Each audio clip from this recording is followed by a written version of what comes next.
Fala concurseira, quem está falando aqui é o professor Leandro Moraes, direto aqui do Instituto Rodolfo Souza, te ajudando a se preparar para o seu concurso da GCM de Caldas Novas, né?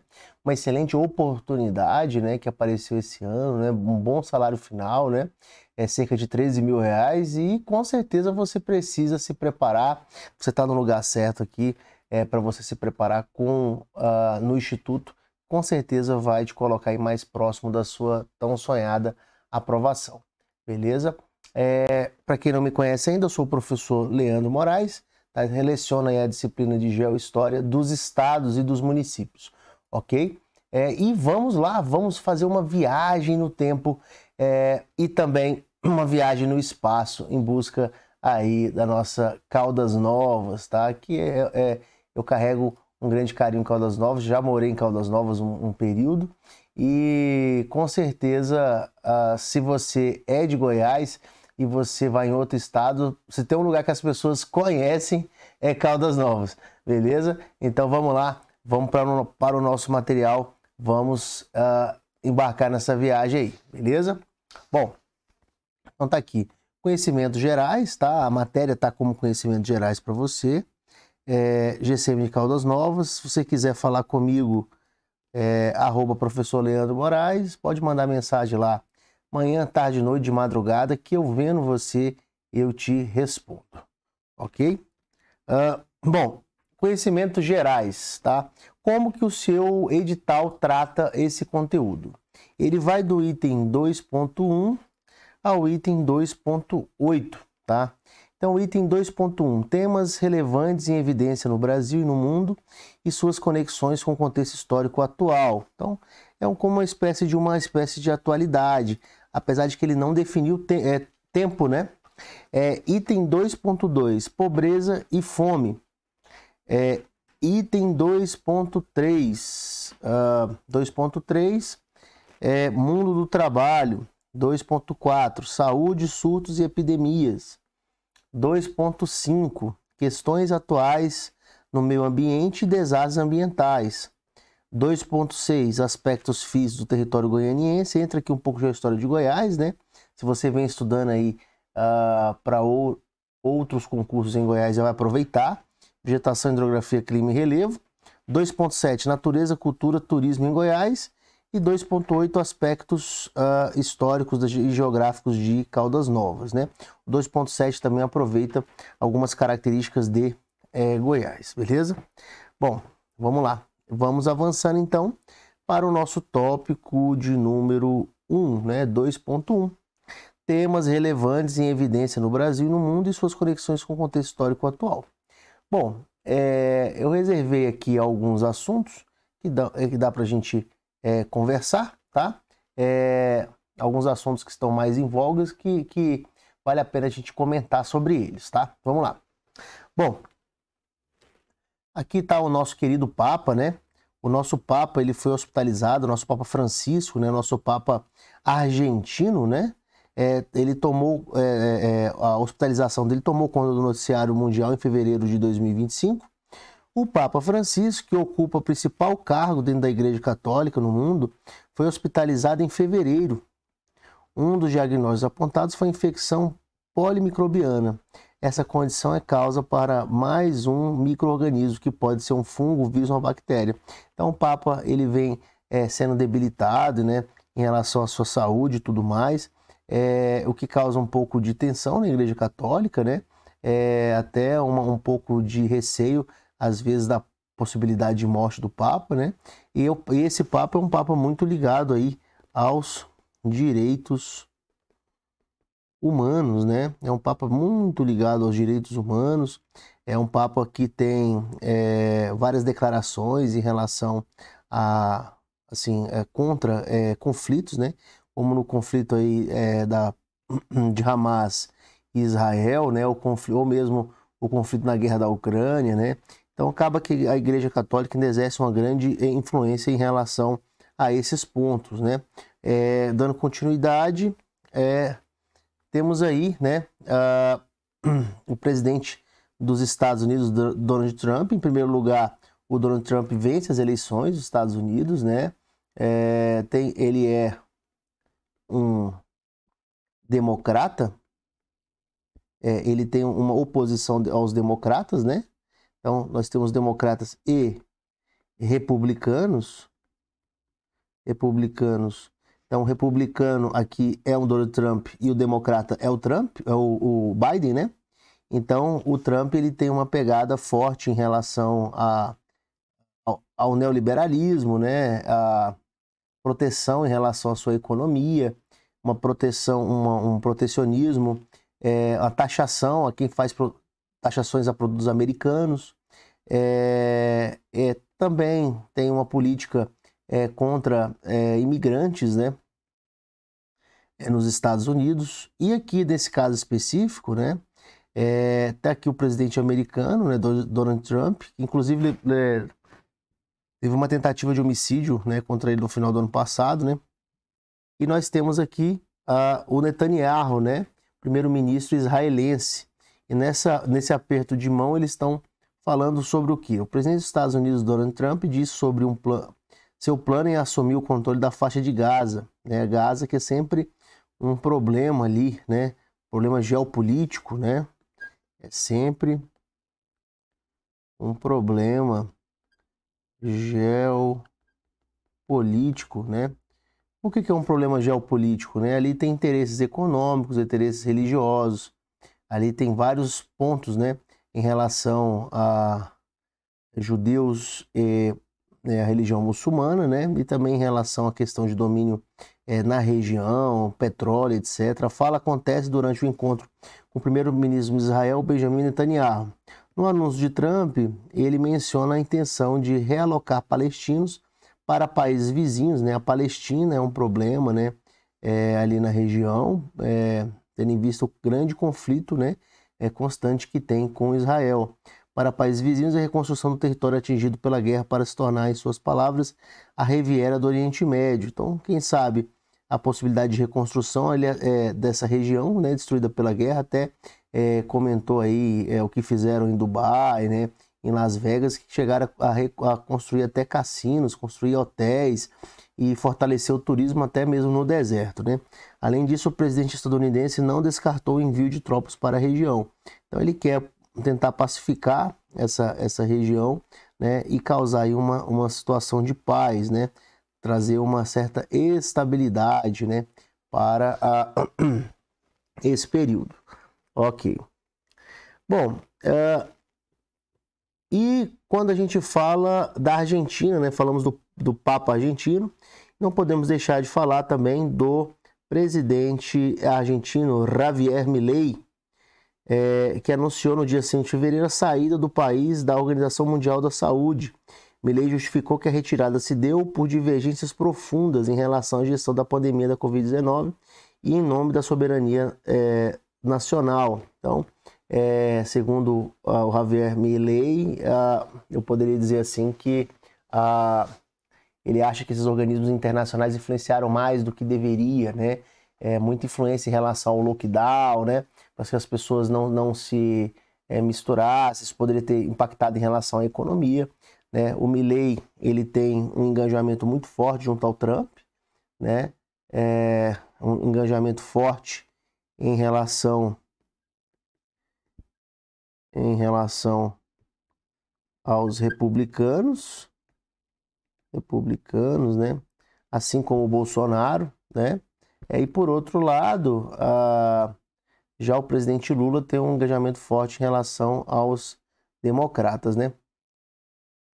E o Javier Milei tenta aí recuperar a economia da Argentina, né? Teve avanços em relação a alguns pontos, em comparação a outros presidentes argentinos que lá estiveram, como a Cristina Kirchner, né? Bom, vamos lá. O clima, né? Não podemos deixar de falar sobre o clima, né? Janeiro de 2025 se tornou o mês mais quente do mundo. E aí, tá quente aí onde você está? A temperatura, né, alguns graus, né, acima aí do pré-industrial, foi o maior registrado na série histórica de serviços Copérnicos. climáticos da Europa. As temperaturas acima da média foram observadas principalmente no sudeste da Europa, nordeste e noroeste do Canadá, Alasca, Sibéria, sul da América do Sul, África e grande parte da Austrália e Antártica, né? Então, nós temos aí o efeito El Niño, né? Esse efeito El Niño, ele é um efeito que vem sendo cada vez maior e cada vez mais devastador, né? O efeito El Niño é um efeito natural, onde é causado também por razões antrópicas, né? Homem, né? Trópicas causadas pelo homem. E o efeito El Niño, ele tem a capacidade de fazer o quê? Ele aumenta ali, em função do aumento da temperatura da Terra, ele aumenta a quantidade de precipitação de água no mar, e aí a quantidade de chuva ela é muito forte num pequeno espaço de tempo. E nós não temos fôlego de chuva até o final, né, do verão. E aí isso faz com que nós temos muita chuva, muita precipitação de chuva num pequeno espaço de tempo. Se imagina, por exemplo, chover tantos milímetros de água, chove muito mais do que isso. E um outro problema é a falta de fôlego dessa chuva no período das secas, né, causando bastante falta de umidade do ar. Então, quando precisa chover, chove demais, e quando não precisa chover, vamos dizer, quando não precisa chover, acaba chovendo mais do que é o necessário, e quando precisa, falta fôlego, né, tem umidade do ar faltando. Beleza? E onde que a gente pode ver essa questão, né? Onde que nós tivemos um problema em relação a isso? Tivemos em relação ao Rio Grande do Sul, né? Em relação ao Rio Grande do Sul, não podemos deixar de falar sobre isso. Refere-se às inundações, olha só que imagem chocante, né? Que ocorreram no estado do Rio Grande do Sul entre final de abril e início de maio de 2024. O governo classificou a situação como a maior catástrofe climática da história do estado, né? Em várias cidades, no período entre 27 de abril e 2 de maio, chegou a chover de 500 a 700 milímetros, correspondente a 1/3 da média histórica de precipitação para todo um ano, né? Como eu acabei de falar, né? Muita chuva, um pequeno espaço de tempo. E em muitas outras, a precipitação ficou entre 300 a 400 milímetros, entre 3 a 5 de maio. Dados do Instituto de Pesquisa Hidráulicas, IPH, da Universidade Federal do Rio Grande do Sul, mostram que as chuvas de maio levaram mais de 14 trilhões de litros de água para o Lago Guaíba, volume que equivale a quase metade do reservatório da usina de Itaipu. A precipitação excessiva afetou mais de 60% do território estadual. Esse aqui foi o efeito, né? Esse aqui é o efeito. Mas a causa, né? A causa se discute muito em relação à causa. Causas naturais, né? Que foi esse excesso de chuvas, e causas humanas, né? Que poderia ser a falta de gestão do governador do Rio Grande do Sul e de governadores anteriores que poderiam, essa já era uma situação prevista, e poderiam no mínimo ter minimizado esses problemas aqui, tá ok? E foram muito ruins, né, para o estado do Rio Grande do Sul. Bom, acordo de troca de prisioneiros entre Hamas e Israel, né? Nós temos ali um conflito muito sério, né, entre a região do Oriente Médio, entre Israel e o Hamas, né? O Hamas libertou neste domingo, 19/1, os 3 primeiros reféns israelenses, né? Para só relembrando a gente, né? O Hamas atacou Israel, né? Um ataque que foi fortemente coberto aí pela imprensa, até em rave, em festas e tudo mais. Pegaram alguns reféns, mataram algumas pessoas. Isso gerou um grande desgaste, né? Isso gerou uma guerra, né? Que vem se perdurando, e hoje se tem todo um esforço para tentar, vamos dizer assim, para se tentar reduzir os ânimos aí e chegar num acordo, né, de paz, beleza? Em troca, Israel liberou 90 prisioneiros palestinos. A informação foi confirmada pelos serviços penitenciários israelenses da Cisjordânia na madrugada de segunda-feira, no horário local. Entre os palestinos libertados estão mulheres e adolescentes. O cessar-fogo teve início às 11h15 no horário local, depois de 15 meses de conflito e um atraso de 3 horas em relação à hora do início originalmente prevista. Vamos falar um pouco de Brasil, né? Vamos falar um pouco de Brasil, né? Vamos lá, o nosso Brasil Guarani. O que nós temos para falar sobre o Brasil? A grande polêmica do Pix, né? O que temos para falar sobre o Pix? O Pix foi alvo de polêmica no início de 2025, né? Uma onda de desinformação espalhou a mensagem que o Pix seria taxado, trazendo dúvida em relação à população e à empresa. Na verdade, o Pix não seria taxado necessariamente, mas o que seria observado seriam todas as transações acima de R$ 5.000, né? Que causou bastante impopularidade para o governo. O assunto ficou na boca do brasileiro pela forma da modalidade de pagamento. 7 em cada 10 usam o Pix todo dia, né? O Pix é extremamente importante. Eu acho que dificilmente aí você que está me escutando tem dinheiro no seu bolso. Provavelmente você paga com Pix. A origem do boato foi uma instrução normativa da Receita Federal que entraria em vigor em 1º de janeiro. O texto dizia que os bancos Fantex e operadoras de cartão de crédito deveriam notificar as operadoras de Pix que mensalmente ultrapassassem R$ 5.000 para pessoas físicas e 15.000 para empresas, tá? 5.000 pessoa física, né? Pessoa física e 15.000 PJ. A normativa tratava de uma atualização para limites mais altos de um monitoramento que sempre foi feito pela Receita, chamado de e-financeira. No entanto, o documento deu origem a boatos de que a verdadeira intenção do governo era cobrar taxas de quem fizesse pagamentos com Pix. Mediante repercussão negativa do caso, o governo voltou atrás, tá? O governo voltou atrás. Inclusive, nós tivemos aí deputado, né, que chegou a fazer declarações, né? Isso gerou grande impopularidade, né, para o governo voltou atrás. Apesar da decisão, os brasileiros ainda têm dúvidas sobre a veracidade ou não da suposta cobrança em relação ao uso do Pix. Isso aí foi extremamente polêmico, né, de um tempinho para cá. Bom, indicação, né, do Oscar, né? O Brasil, pela primeira vez, teve um filme que não só foi indicado, mas venceu, né? Um Oscar, o Oscar de melhor filme estrangeiro, né? É o filme Ainda Estou Aqui, né? A Fernanda Torres interpreta Eunice Paiva. Essa atriz, essa Fernanda Paiva está num contexto de uma situação aí no regime militar, né? Onde o seu marido, né? Um deputado na época ligado ao Partido Comunista, acabou sendo de forma arbitrária sequestrado e morto, né?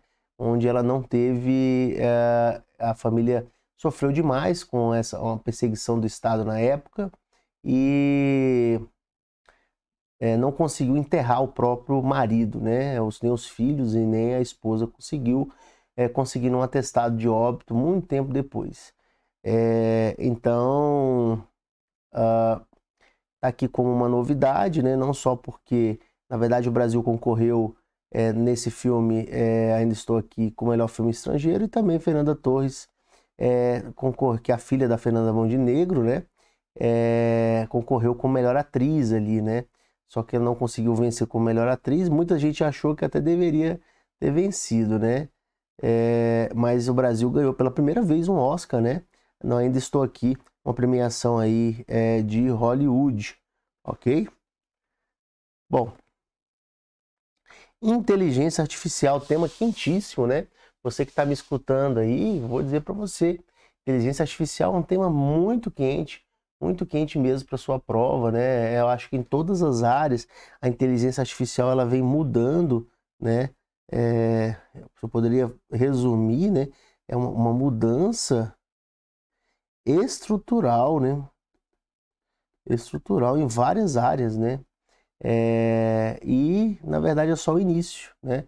A inteligência artificial ela pretende fazer tarefas humanas, né? Que vão facilitar a vida do homem, né? É uma ferramenta, né? Então é visto como uma espécie de uma ferramenta que vai facilitar aí a escrita, a tomada de decisões, né? E tornando os processos mais ágeis, né? Tornando as coisas mais para frente. Então, a inteligência artificial está em todos os cantos, todas as profissões, né? Estão utilizando aí das IAs, né? Inteligências artificiais. Bom, saindo do tema 2.1 indo para o tema 2.2, a gente vai falar de pobreza e fome, né? Pobreza e fome, né? Relatório da ONU, tá? É um relatório da ONU, aponta queda de 85% na insegurança alimentar do Brasil, tá? Então, nós temos aí uma propensão de queda, tá, em relação à insegurança alimentar. Dados apresentados no Rio de Janeiro nesta quarta-feira demonstram melhora nos índices de insegurança alimentar severa no Brasil, né? Ou seja, dessa fome severa, levando o governo a preservar a saída do país do mapa da fome do triênio 2023 e 2025. O ministro do Desenvolvimento e Assistência Social, Família e Combate à Fome, o senador licenciado Wellington Dias, comemorou a redução da fome no Brasil, mas lamentou a manutenção das taxas de pobreza e fome no mundo, revelada no relatório das Nações Unidas. Então, falou aí de pobreza e fome, nós tivemos uma redução. Tome cuidado, às vezes o texto não te levar a crer que houve um aumento, tá? Informação boa para você. Bom, vamos dar continuidade. Mundo do trabalho, tá? Nós estamos aí no mundo do trabalho, né? Olha que imagem interessante aí, né? Uma imagem de uma IA, né? Ao lado de uma pessoa aguardando uma entrevista de emprego, né? E aí, né? Eu pergunto para você, como é que vai ser esse mundo do trabalho junto com as inteligências artificiais? Será que poderemos ter mais desemprego por conta disso, né? Bom, vamos lá. De fato, a IA é uma das tecnologias mais revolucionárias do nosso tempo, capaz de mudar a forma como fazemos as coisas e criar novas oportunidades.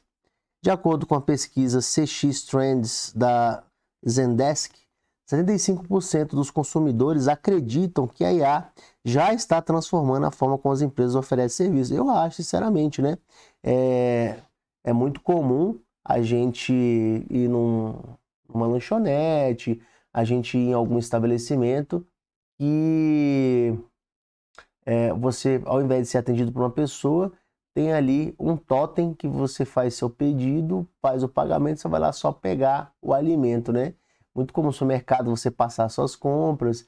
Então, assim, temos aí o ChatGPT, enfim, né? Já, com certeza, nós já temos, vamos dizer assim, mudanças já no nosso comportamento, você não acha? Além disso, a pesquisa constatou que 42% dos entrevistados preferem lidar com um chatbot do que um humano, quando o objetivo é resolver um problema simples. Outra pesquisa indica que a IA tem o potencial de criar mais empregos do que destruir. Então, o potencial é criar mais do que destruir. Toda inovação, nós vamos ter algumas profissões vão ser destruídas, mas a ideia é criar mais, né? A única ponto aqui é a questão do tempo, né? Enquanto tempo, né? Segundo o PwC, a inteligência artificial pode criar cerca de 2,7 milhões de empregos líquidos no Reino Unido até 2037. Já a Accenture estima que a IA pode aumentar a produtividade em até 40%. Olha que interessante. Então, IA, uma ligação com aumento da produtividade, né? Olha que interessante.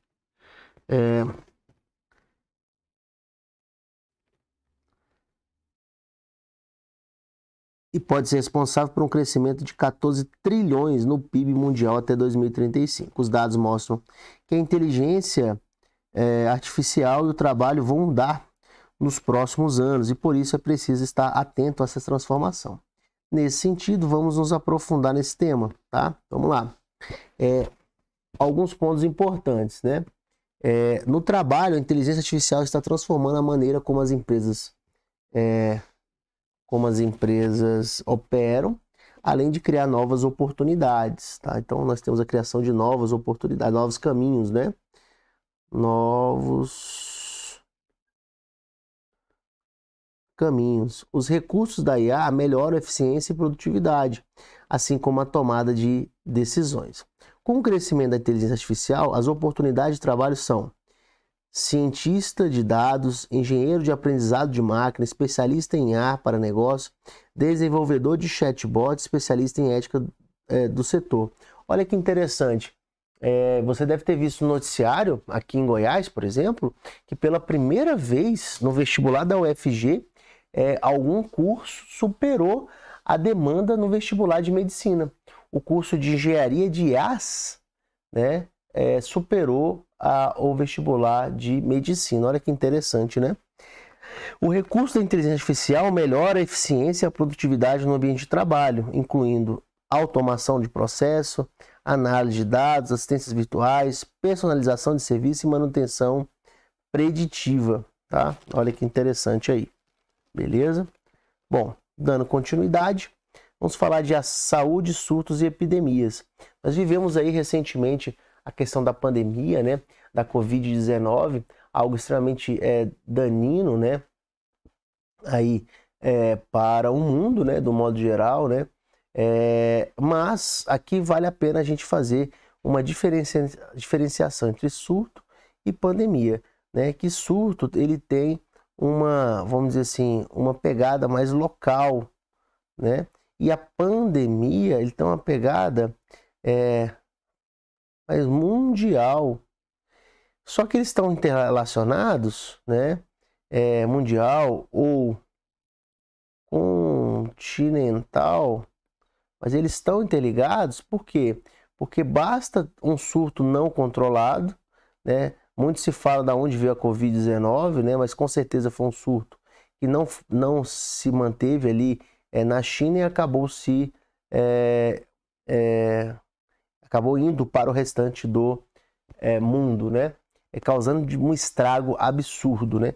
Então é importante verificar essa diferença entre surto e epidemia, certo?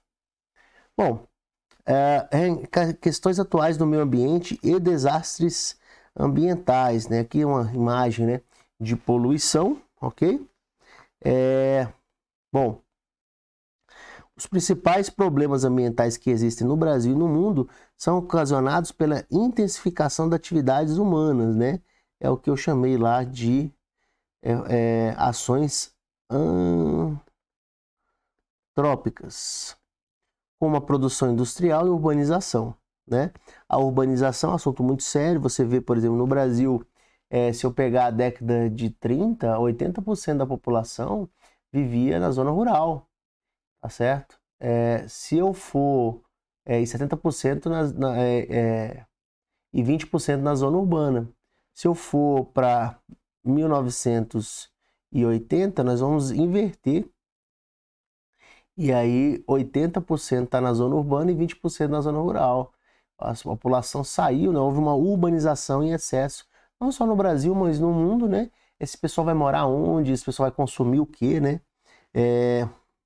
Pelo manejo inadequado dos solos e pelo uso intensivo e não sustentável de recursos naturais. Os principais problemas ambientais são o seguinte: poluição atmosférica, né? Nós temos a poluição, né? Essa poluição excessiva ataca a camada de ozônio, né? A camada de ozônio gera que é a proteção natural da Terra. Nós vamos ter um aquecimento, tá ligado aí ao processo de aquecimento global, né? E esse aquecimento global pode destruir as geleiras, né, trazendo aí bastante consequências, né? Poluição hídrica nos solos, desmatamento e queimadas, né, que é um grande problema aí, né? Se fala muito sobre a questão dos desmatamentos e queimadas, desertificação e perda da biodiversidade, descarte irregular de lixo, né? O lixo é um grande problema, né? Precisamos tratar o lixo de forma mais inteligente, né? O desmatamento se fala muito, né, em relação à questão da Amazônia, né? A Amazônia, né? Como se fosse um patrimônio da humanidade, mas tem várias questões que envolvem isso, né? Os europeus falam muito do desmatamento, mas os europeus acabaram com a sua vegetação, né? Os americanos mataram boa parte dos seus índios, né? E hoje se acham no direito aí de falar que os brasileiros não sabem lidar com a Amazônia, né? Mas se a gente for pegar a experiência deles, nós estamos saindo muito bem, na verdade, né? Lógico que a Amazônia precisa ser preservada, né? Existe uma questão, principalmente em relação à questão econômica, né? Mas existem muitos interesses por trás aí da questão do agro e tudo mais, ok? É importante ir vendo essas questões aí relacionadas a atualidades. Nós estamos já fechando esse bloco, né? De aula em relação a esse assunto, mas nós vamos ter uma sequência aqui, tá certo, de aulas que nós vamos falar sobre todo o assunto, né? Você está vendo que nós estamos batendo cada ponto do seu edital para ficar de uma forma mais didática. E lógico, nós vamos fazer questões, até porque não faz sentido a gente falar sobre vários desses assuntos e a gente não fazer questões, né? Como eu falei, se você estuda aí para concursos em Goiás, você já vai conseguir aproveitar aí na parte tanto da cultura goiana quanto na parte da geografia física, ok? Te aguardo aí na nossa próxima aula, onde nós vamos estar dando continuidade. Um grande abraço!